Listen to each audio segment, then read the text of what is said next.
கொடுத்தாய். இன்னும் எனக்கு சேலவணி பொருள் உன்னிடத்தில் இருக்கிறது. என்னிடம் இருக்கிறதா?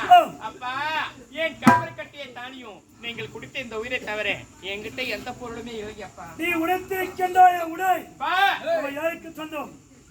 எனக்கு சொந்தமான பொருள். அந்த உடையை ஏலத்தில் ஒப்படைத்து விட்டு செல்ல வேண்டும். வேண்டாப்பா, இந்த மாதிரி செய்துகிட்ட நாட்டு மக்கள் உன்னை பார்த்து துற்றுவாங்க. தந்தைக்கு பெற்ற மகனது ஆடை கலந்தார் என்று பேர் எடுக்க வேண்டாம். என்னை விட்டுடுங்க. எனக்கு வருத்த அவமானம். அவமானத்துக்கு வருத்தம் எனக்கு தேவை வேண்டும். அப்பா, அப்பா வேண்டாப்பா.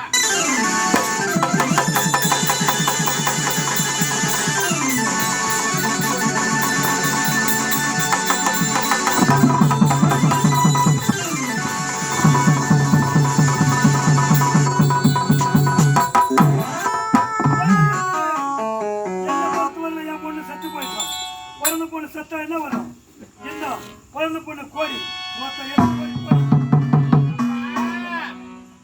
ஒரு பெண்ணிற்கு எப்போதுமே கிடைக்காத பரிசு ஒன்று கிடைத்திருக்குதுன்றா இந்த மகேஸ்வரி கிடைத்து என்று பெருமைப்படுகிறப்பா. என்ன பரிசு தெரியுமா? என்ன அப்பா, ஒரு நாட்டிலே ஒரு பெண்ணாக பிறக்கிறப்பா. அப்படி பிறந்து வளர்ந்து தக்க பருவம் அடைந்து தன் பிறந்த வீட்டை விட்டு விட்டு புகுந்த வீட்டுக்கு சென்று நல்ல முறை வாழப்பா. அப்படி வாழும்போது அந்த பெண்ணாகப்பட்டது என்றால் இறந்து விட்டா அந்த ஊர் மக்கள் அந்த பிணத்தை கூடி அழுவாங்களாம். அப்படி அழும்போது ஒரு பெண்ணாக கேட்கிறாரா, அந்த சாய்ந்து விட்டதே இந்த பெண்ணை எதுக்காக காத்துக்கிறது என்று. அதுக்கு மற்றொரு பெண் சொல்லுகிறாளா, இவளுக்கு தாய் விட்டு கோடி வரல, அதனால் தாய் இந்த பெண்ணை காத்துக்கிறது. நான் உயிரில் இருக்கும் போதே எனக்கு கோடி போட்டியப்பா. உங்கள் மகள் மகேஸ்வரி என்றாவது கணவரோடு செல்லும் போது மாண்டு விட்டா இந்த பிணம் காத்துட்டு வந்து எனக்கு கோடி போட்ட தந்தைக்கு உனக்கு கோடி சொல்லலப்பா. ஒரு சின்ன ஆசைப்பா. ஒரு பொருத பொண்ணு வயிறு இருந்து போனா 7 கோத்தத்துக்கு தாங்குமா தந்தைக்கு. அதனால கடைசியா இந்த அரண்மனை விட்டு போகும்போது ஒரே ஒரு வாய் தண்ணி கொடுத்தீங்கன்னா நான் சந்தோஷமா போவேன்ப்பா. மகளவன் கோட்டை இளவரசி மகேஸ்வரி இந்தியாவை நாட்டை விட்டு செல்கிறார். செல்லும் நேரத்திலே குடிக்க வருவா தண்ணி. அதை கூட நான் குடிக்க நாட்டு மக்கள் இனமாற்றி பேசுவார்கள். அந்த பொம்மை வந்து சேரக்கூடாது.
இந்த திருவோடு எடுத்து தெருவே நீ ஓடு கூட்டுக்கார இந்த தெருவே ஓடு உடிடி கைவிளக்கை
இருந்திருக்கலாம்.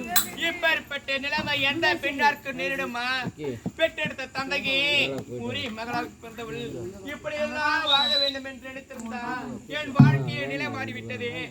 எந்த தந்தையாச்சோ இப்பேற்பட்ட செயலை செய்யக்கூடாதா? அப்பா, நீங்களே பார்த்து மகேஸ்வரி, அழாதே கண்ணே. என்ன செய்வது? ஆண்டவன் விதித்த விதி, அதை யாராலும் மாற்றி அமைக்க